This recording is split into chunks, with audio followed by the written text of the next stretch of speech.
in this city has not just gripped my heart in a very painful way, it has caused a tremendous amount of anxiety for decades in this city. And so that's why I'm committed to investing in things that actually work. So I made a commitment to hire more detectives. I said 200 by the end of my first term. We're going to get that done by the end of this year. We're going to have three new helicopters, right? We're also investing in public health, right? So this pilot program where first responders, our CIT officers, our CFD and paramedics have been responding to the mental health crises. Well, our pilot program is coming to an end, and we're going to have full-time behavioral health care workers responding to what essentially is 40% of the 911 calls. That is going to allow law enforcement to be available in communities to do its primary responsibility, which is to continue to secure these neighborhoods. So we're committed, of course, to investing in people. We're committed to technology, but it has to be technology that works. Look, cities all over America are canceling the technology. Houston, this is a red state. This is not just blue states. More moderate to conservative leaders, San Antonio, Seattle, New Orleans, they're canceling it because it has proven to be ineffective.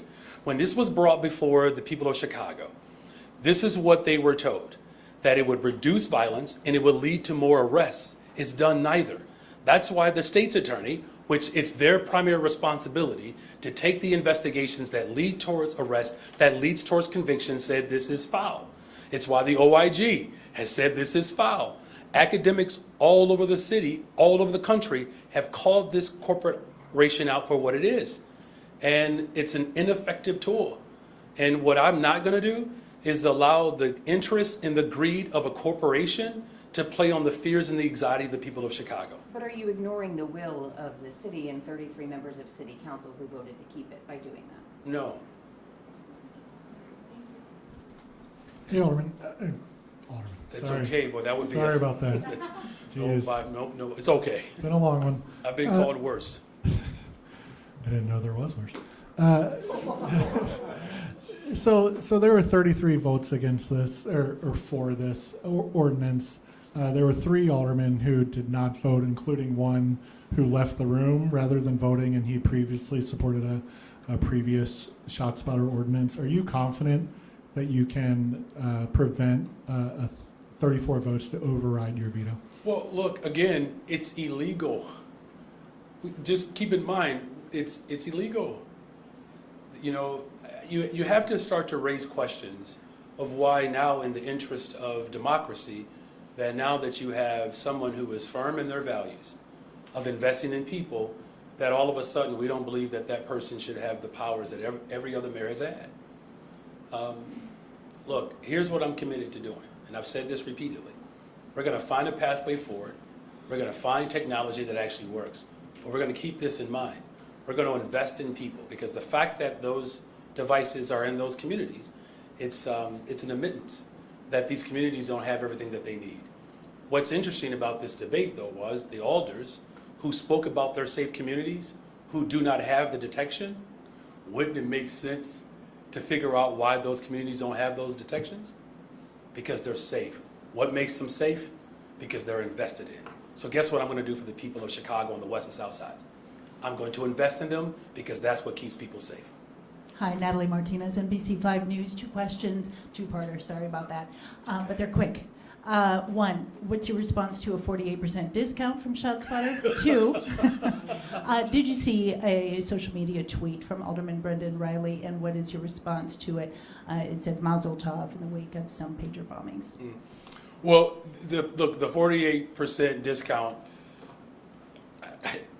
I don't really, quite frankly, understand what their motivation is.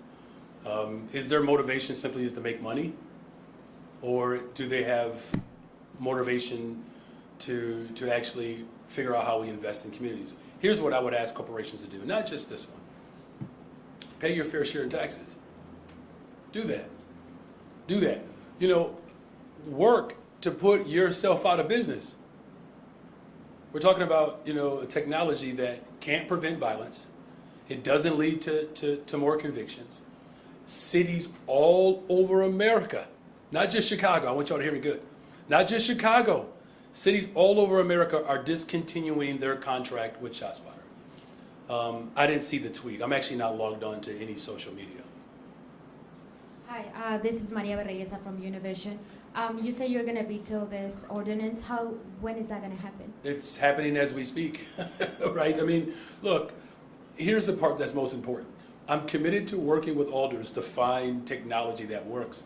There's been a working group our Deputy Mayor, Garen Gatewood, has been leading for the last several months. We're going to make sure that the various caucuses are briefed on the RFI.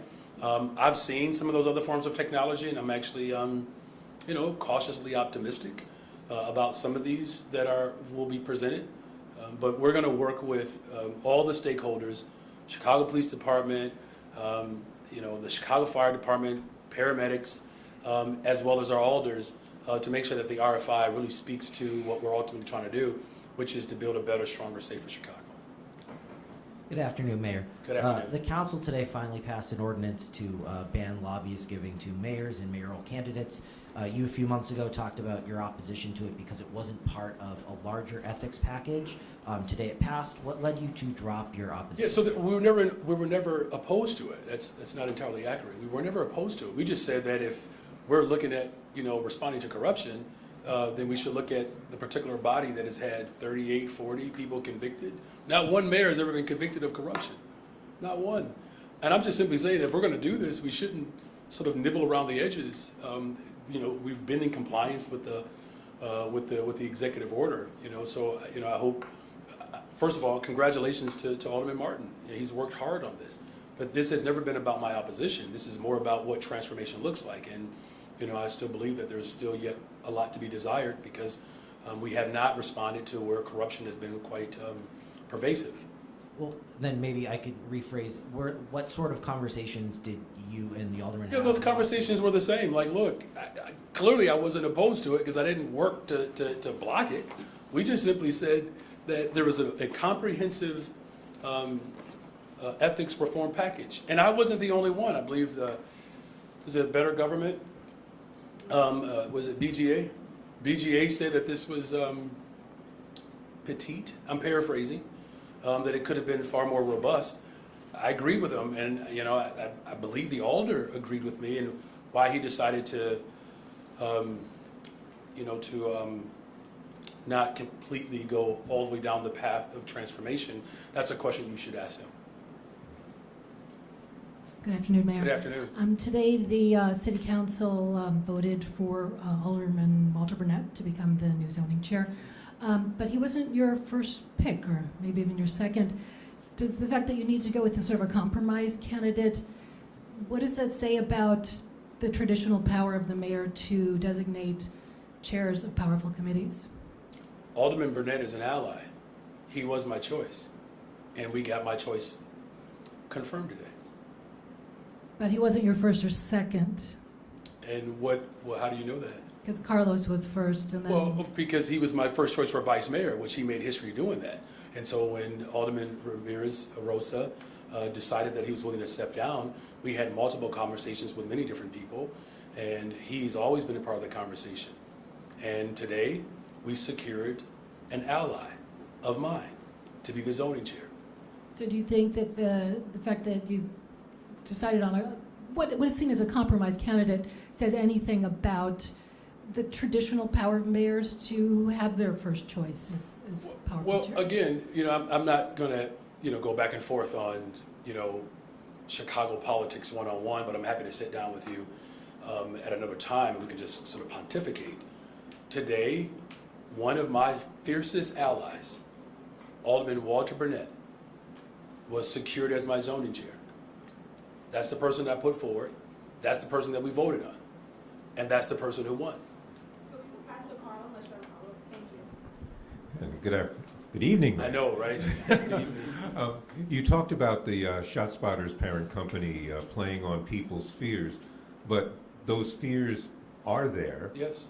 What do you say to people out in the communities who have been hearing that some lives are being saved because of ShotSpotter and the police getting there sooner, and afraid that they're losing that in the gap between what's there now and what will come? My top priority is to protect the people of this city. And I spend all day, every day, putting forth efforts to make sure that our people are safe across our city.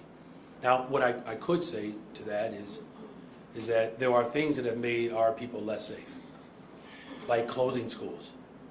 And that's why I fought to make sure that we keep schools open. Closing down and shutting down public housing, that actually makes people less safe. Because if you look at the communities where these devices are not needed, that's what they have. And look, I've said from the very beginning, I'm committed to a process that allows us to find technology that helps with response. I'm going to tell people the truth of what it does. And so, in my case, I get to lead and tell people the truth. Now, if someone wants their mayor to just simply appease, to help ease their anxiety, that's what led us in this mess in the first place.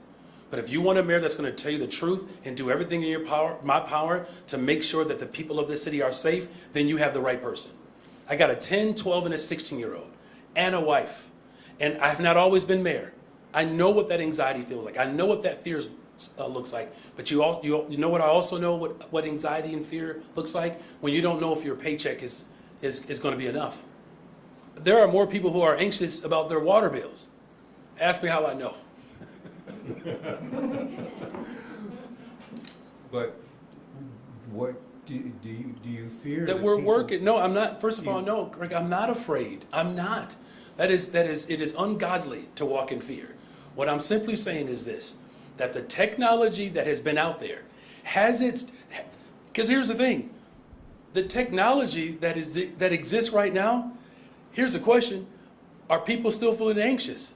Yes. Do they still feel afraid? Yes. So the technology has not solved their anxiety and fear. What you have in the mayor is someone who's going to work collectively and collaboratively to make sure that corporations who have played on the fear of taxpayers, that have cost the taxpayers hundreds of millions of dollars because of lack of investment. And so I understand that that fear is real, and that's why I'm working every single day to address it. 200 more detectives, 3 helicopters, making sure that we have mental health providers who are showing up to crises. And here's the thing, those investments are working. Homicides are down, shootings are down. In fact, in every single category around violent crime in this city, it's all trending in the right direction because we're taking a holistic approach. I'm not going to let our people down. Mayor, there was a pretty negative editorial from 23rd Ward Alderwoman Silvana Tabares in the Tribune today. And also this vote, 33. Are you worried? You've got big votes coming up, the budget. If 33 Alder people went against you on this, are you worried you're going to be able to get to 26 on some of your big agenda items coming up, like the budget? No. Can you expound? Expound on How do you get to 26 when you lost 33 here? I'm really trying my best to understand your logic. You're saying that one vote could mean the vote of something else. Well, I'm just saying, you're not worried then that it portends perhaps having trouble getting to 26 on some of your other big agenda items?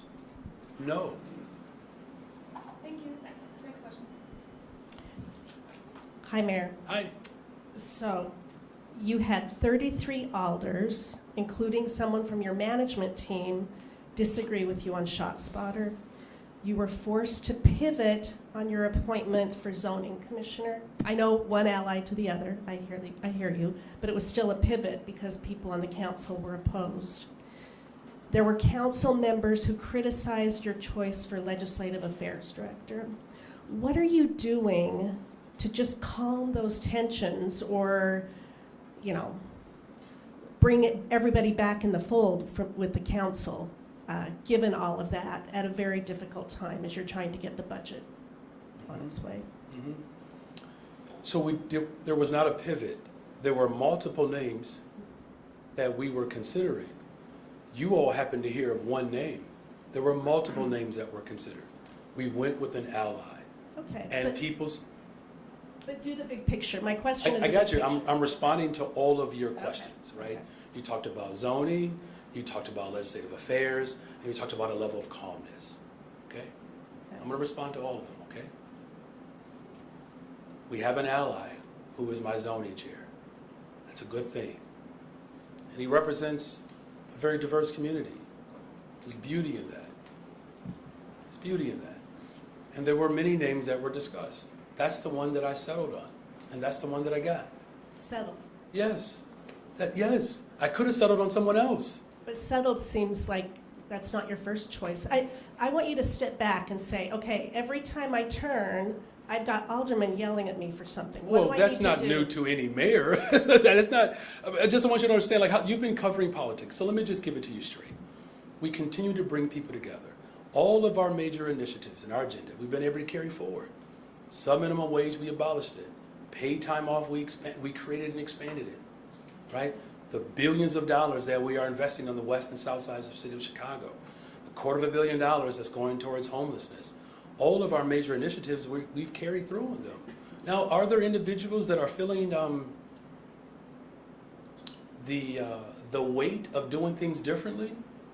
Yes, because we are doing things differently. I have a different value system than other mayors. So yes, maybe things went more smoothly when they sold off the parking meter. Maybe things did run more smoothly when they took pension dollars and put it downtown. Maybe things did run smoother when they sold off the Skyway. Maybe things went better when they decided to spend all the money and then left me with the bill. Maybe things did run smoother, but did it help the people of Chicago? No. And so if the most diverse administration in the history of Chicago rubs things a little differently, well, that's the energy that we bring. Look at this stage. We look different. And that's a good thing. And we're moving in a different direction. And there are some people that will feel uneasy. But the way we bring calm is by continuing to show up in our values. Are you meeting with people one-on-one? I meet with all of our leaders, from state reps, state senators, to alders, congressional leaders. I meet with business leaders, labor leaders, community-based organizations. Sometimes I even take a meeting with my Aunt Betty, sometimes. Maybe with reporters, let's go out. Hi, Mayor. A question I wanted to ask you really since May about ShotSpotter. When you canceled the contract, you put out a statement. You waited several days before addressing it with the media. You simply said the technology was ineffective. I wonder if you think you could have avoided these two embarrassing votes had you campaigned harder to win public opinion. The news coverage, in my opinion, has sort of been pro-ShotSpotter. So you left months and months when there was this perception that this crucial tool that Chicago police use and need, and that the alders believe from feedback based on their community is essential. You let that be the narrative for months. So I wonder if looking back, you had used the walkie-talkies on a pole line and pointed out that other cities were canceling the contract sooner. That information was already out there. The state's attorney's opinion was available for the press to pick up on. The OIG information was before my time. All of these reports have been in the media before my time. So you didn't have to wait on me to tell you something that was already available.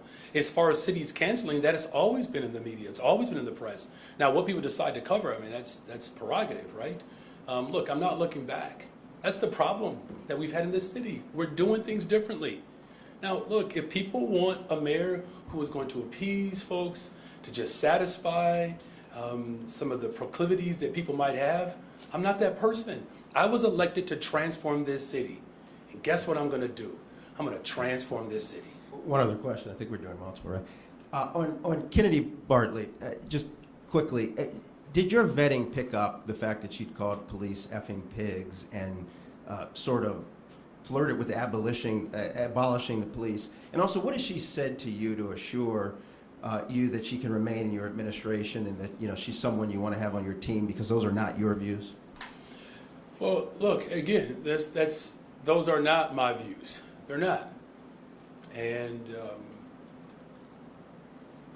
those harsh comments were offensive. And there is a great deal of rage and emotion that exists, and there are times when those emotions get the best of people, and they say things that are hurtful. Here's what I know, that my administration is committed to making sure that our law enforcement, brave women and men, have everything that they need. That's why we gave them raises, of which some people said I gave them too much. It's why we're committed to getting to our 200 detectives. It's why we have more technology coming on board, like our helicopters. It's why we're actually freeing up law enforcement from responding to mental health crises. That's the type of advocacy that police officers want.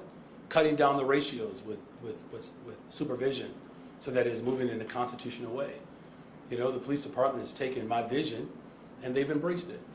That's what I know, and I have an administration that is committed to transforming this city and building a better, stronger, safer Chicago. And she has done the right thing by talking to leadership in the police department and apologizing for her words. She's having sit-downs with individuals. Look, here's the beautiful part about my administration. We believe in grace. If I judged every single person on the things that they've said about me, whether publicly or privately, I would have a hard time going out to dinner with anybody. People deserve a right to be able to atone, even our police department. Now look, we are paying hundreds of millions of dollars to atone for harm. Should we not do that? Should we leave it up to the individuals who are responsible for it and make them do it? Guess who's paying that bill? The taxpayers are. I'm signing off on that. So if we can extend grace to individuals that may have harmed people, even in their capacity, we certainly can extend grace to someone who said very harsh and offensive words. That's what our society needs more of. We are so quick to judge and to punish people and send them away and say they're not qualified because of what they said or what they've done. Maybe it's not what they feel anymore. Now, you all know I lead with my faith. I believe in grace. There are people who are chairs in city council that did not support me. Some of whom said very harsh words about my candidacy and what it would mean if I were to become mayor. In fact, there are more individuals who did not support me who have leadership positions in city council. That's called grace, forgiveness, understanding the nature of humans, and giving them the opportunity to chart a new course. That is the gift of God. Hi, Mayor. I have two questions for you. I am going to bring back up the Alderman Riley situation, just explain it a little bit more. There are people that believe that's very serious and it warrants a response from you. So we have Muslim and Jewish leaders that are criticizing Alderman Riley after he tweeted a photo of a pager that read, quote, Mazel Tov, in the wake of deadly attacks caused by exploding pagers from the nation of Israel.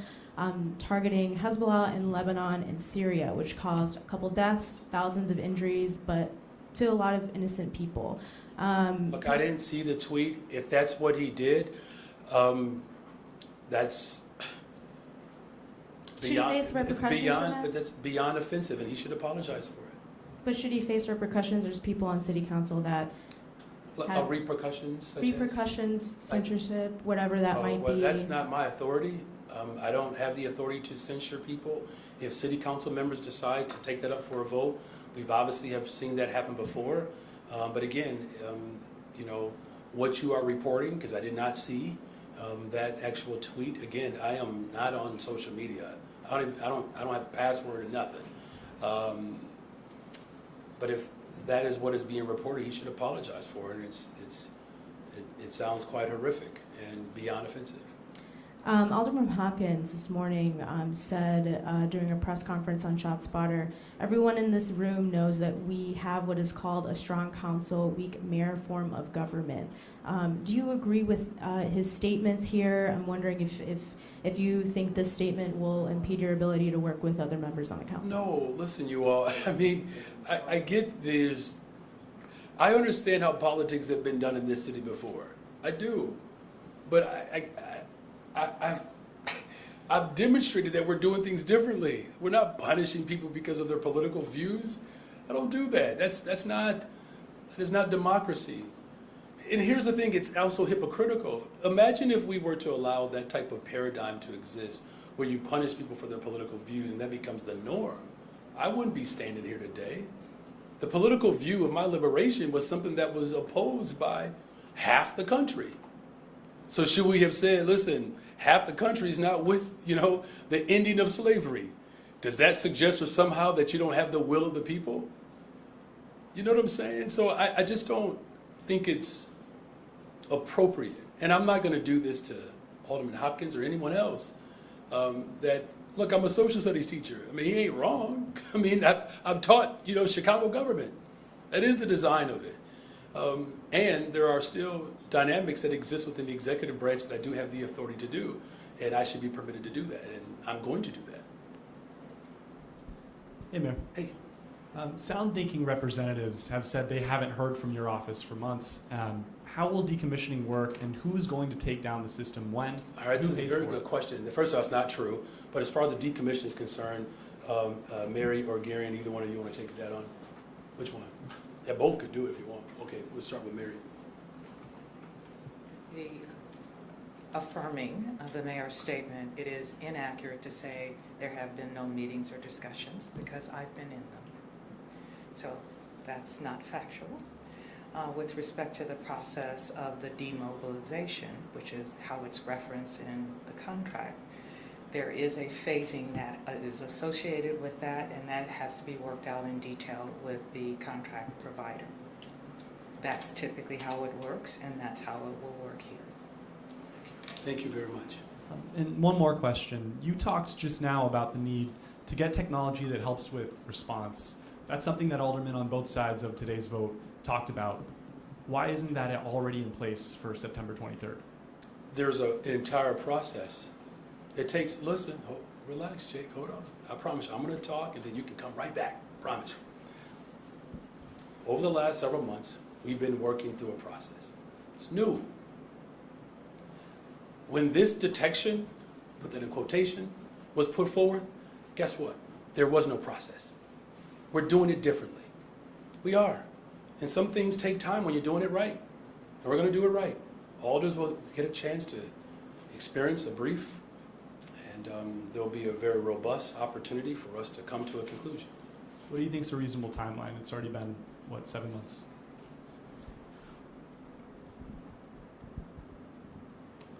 A reasonable timeline is to do it right. It's to do it right. I'm going to do it right. Hi, Mayor. Hey. You pushed the $1.25 billion bond program and the unwinding of TIFs as a way to reverse decades of disinvestment and neglect, releasing locked up money that couldn't be used across the city. So why support the expansion of the Pilsen TIF and lock funding up there? Well, look, that conversation is still going on, and the community is very much interested in providing some significant development that could create jobs in the immediate. Keep this in mind, the reason why we have changed course as it relates to TIFs is because what this TIF is attempting to do for this library, TIFs were not doing. And so, yes, we are winding down, but keep in mind, all TIFs will not be eliminated. There's a process. So part of the pitch from Alderman Sixto Lopez is to use TIF proceeds for a localized property tax relief pilot, which is not currently an allowable TIF use. Do you think Springfield should change the law to allow that?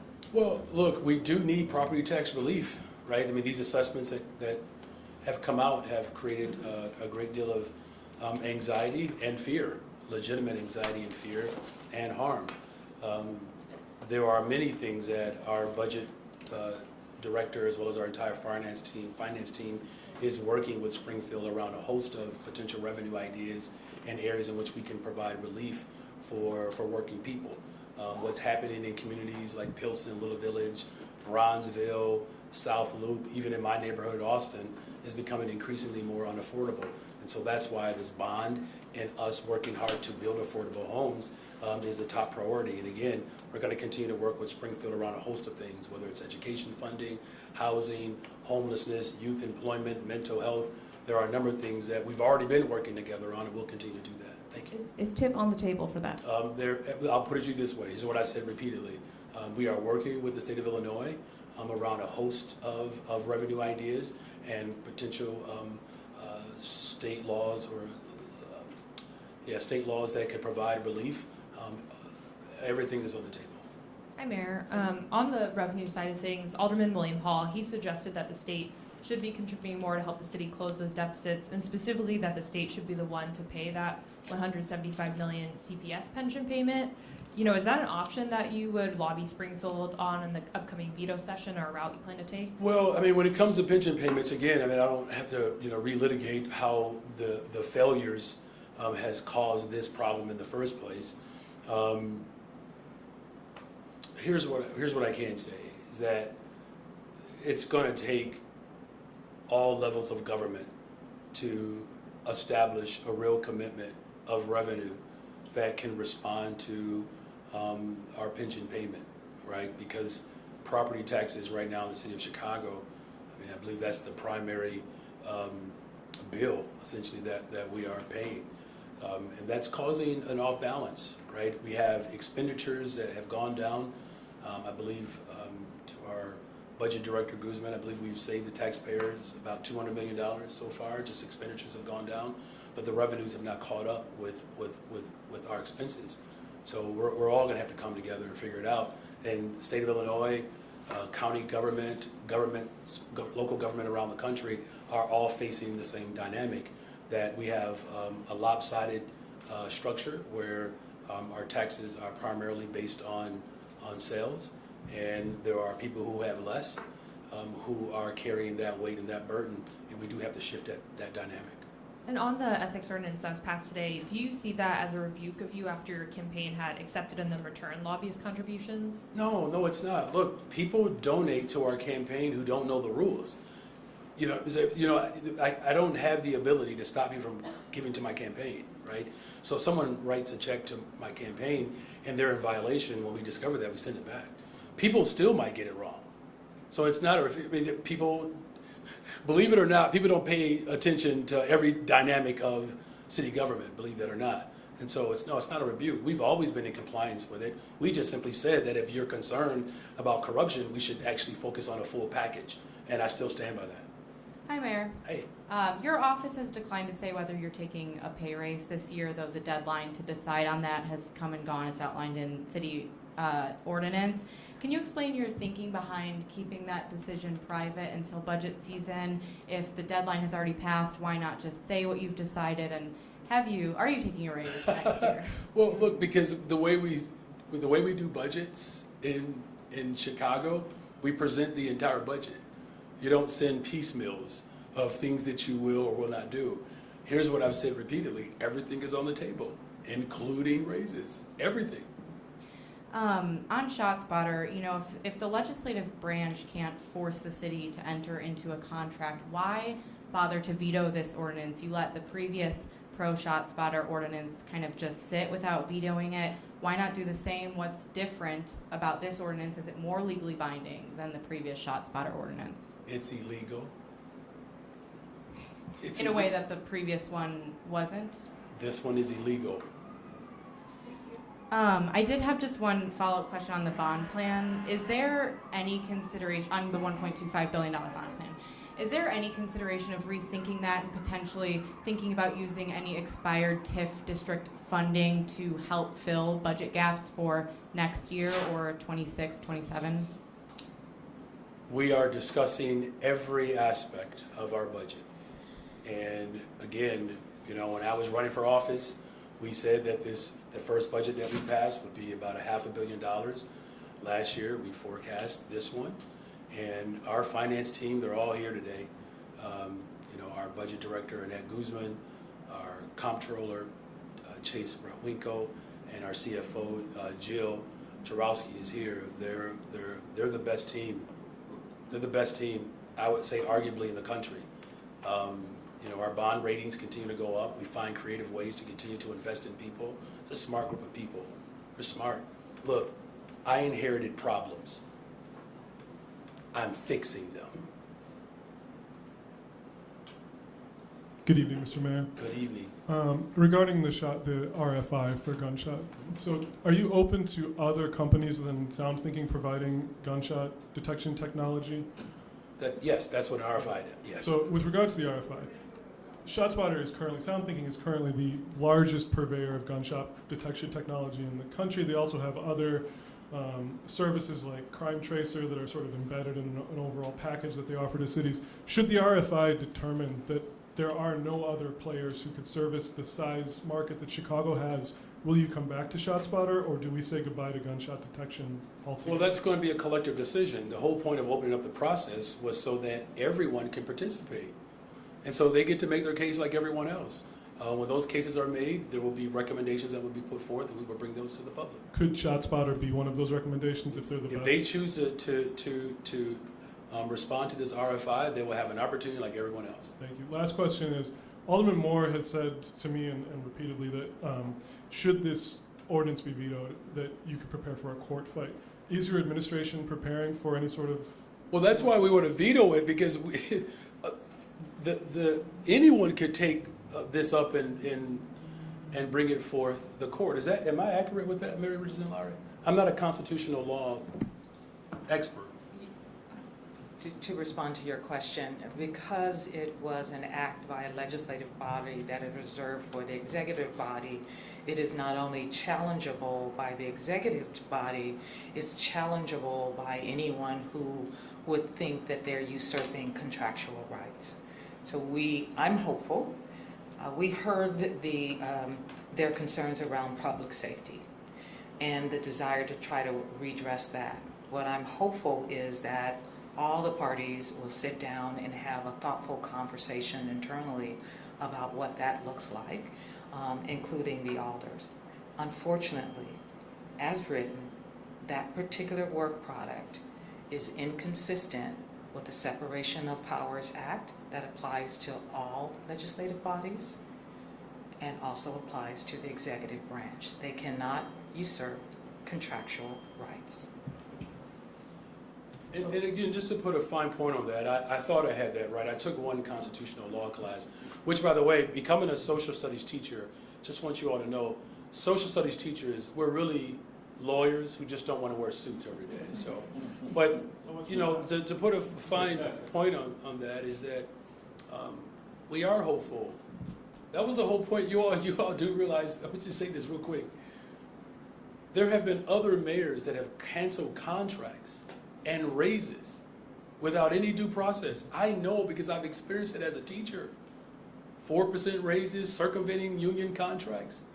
Not only did we make a commitment, you know, on the campaign trail that we're going to tell people the truth, we actually gave them grace, kept it, extended it. We actually commissioned the actual data, because the data points that we had, I did want to see if there would be other examples of how this particular device could serve. But the most important thing here is we're already making investments in community safety. That as a city, I'm working hard to elevate the consciousness of the people of Chicago so that we don't have dumbed down politics, where people play on our fears. Do you know what people are more afraid of? Let me tell you what they're more afraid of. They're afraid of losing their jobs. They're afraid that they're not going to be able to afford their property taxes. That's real anxiety. And we're doing things differently here. We said that we were going to invest in people, we were going to tell people the truth, that we're going to find structural ways to change the way finances are handled in this city. We're balancing budgets. We're actually paying bills that other people didn't. And we're still investing in people. Yes, it's been some turbulence for some people because they've been used to just sailing along to get along. It's a new day in Chicago. We're going to invest in people, tell people the truth. I'm going to do everything in my power to protect people, to keep them safe. Yeah, my late father was not only a social studies teacher and CPS for about 38 years, he was also a law school dropout. So anyways, you've been quoted as describing ShotSpotter as a walkie-talkie on a stick.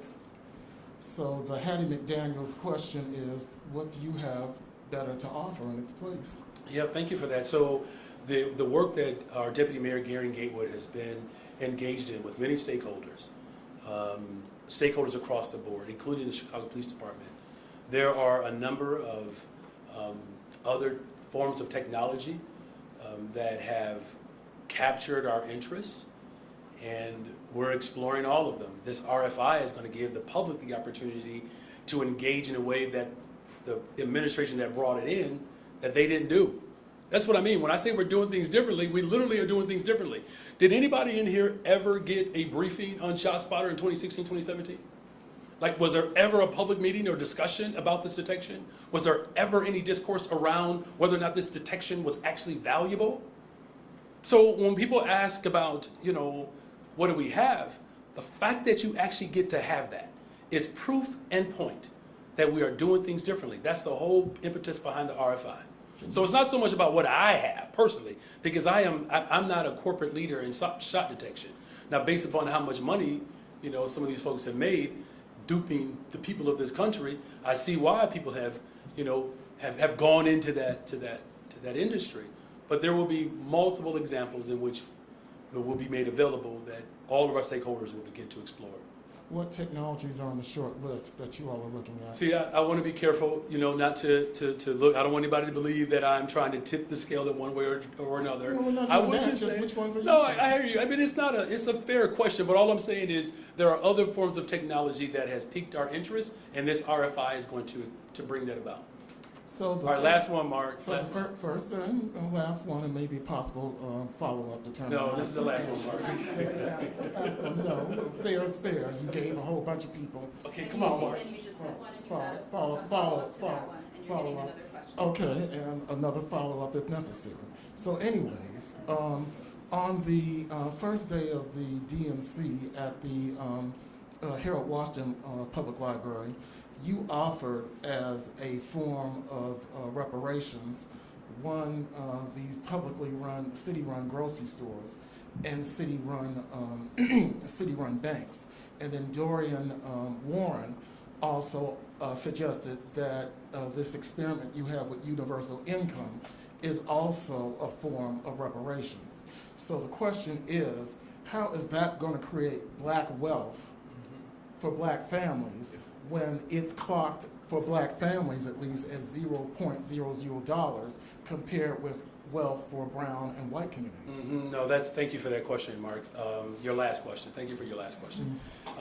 Look, the reason why we put together this task force is to look at a variety of things, of how reparations could look being ran by a municipality. And whether it's food, whether it's education, whether it's healthcare, transportation, we should look at all of it. Whether it's direct payments to people, we should look at all of it. But in terms of building real sustainable black wealth in this city, it's why we're investing in homes and home ownership. Millions of dollars to create a pathway to home ownership. This is something that Vice President Kamala Harris is pushing as well. As I said earlier, a black contractor, a prime contractor, Boa Construction, received a contract at the airport. It's the first time in the history of the United States of America in terms of cargo expansion. We have a new chief of procurement. Her legacy is quite profound in this city. She comes from a legacy where black jobs and black wealth was very much a part of the DNA of her bloodline. And so we have someone who understands that, and we're going to continue to make sure that we're providing opportunities for all Chicagoans, but more specifically for black wealth. I thank you. Okay, well, as I pass the mic, your constituents want to know when the studying up is going to end and the paying up is going to begin on reparations I like in your that. administration. I like that. That's a real Reverend Jackson quote. Thank you. William Kelly, City News Bureau, New York Post, Mayor Johnson. Chicagoans asked me to ask you,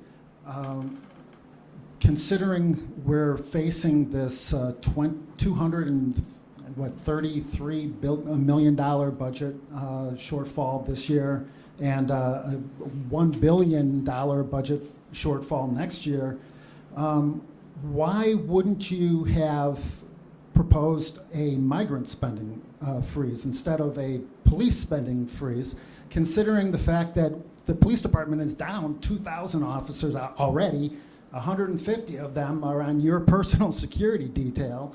The issue that I hear from regular Chicagoans every day, black and brown, by the way, tell me that violent crime is their number one concern. This is why they want to move out of the city. Well, They've got, if I may finish, they've got, they're concerned about the rise of migrant crime, of shoplifting, of retail theft, Small business owners worry every time they wake up in the morning, are they going to have to go and sweep broken glass out of their from their storefront?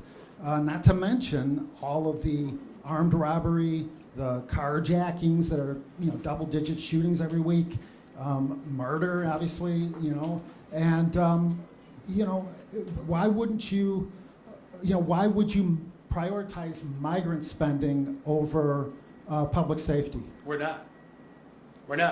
In fact, to my budget director, our budget for the city of Chicago for public safety, what is it, 40% of our spending? What's the percentage of spending? $2 billion budget for police. So it's a $2 billion budget for a police department, $2 billion budget for a police department. So we do prioritize. It's not 40%, my apologies, but we spend $2 billion on community safety just for policing alone. So it is a priority. It's the top priority that I have as mayor of the city of Chicago. And since I've been mayor, there's been double-digit reductions in homicides. Hold on, relax. There's been double-digit reductions. So homicides are down, shootings are down, and every single category of violence in this city is down. Now, one of the reasons why it's down is because I made a commitment to hire more detectives. We've done that. We have 3 helicopters, brand new ones, by the end of the year. We are investing in mental health support so that police officers don't have to show up to mental health crises, right? So all of this is contributing to our overall effort to build a better, stronger, safer Chicago. Now, as far as spending is concerned, look, we have prioritized the west and south sides of the city of Chicago. 20 times the amount of spending in the west and south sides in my first 15 months in office than what we had to spend to respond to this crisis. Here's the real question. One of the reasons why local municipalities have had to respond to new arrivals is because the federal government, particularly Trump Republicans, refused to work with the Senate and the president. A bipartisan bill that was passed in the Senate that Trump Republicans did not want to support in the House because they wanted to make it an issue. Now, since I've been in office, by the way, since last December, not one bus has come to Chicago since last December.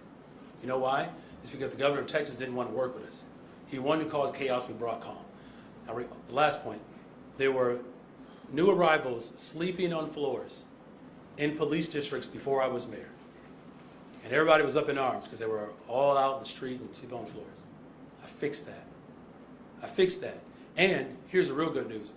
We're building and we're working towards a single shelter system for everyone. The reason why we were pushing for Bring Chicago Home to make corporate interests pay their fair share was so that we can address homelessness. That's why we're pushing for that.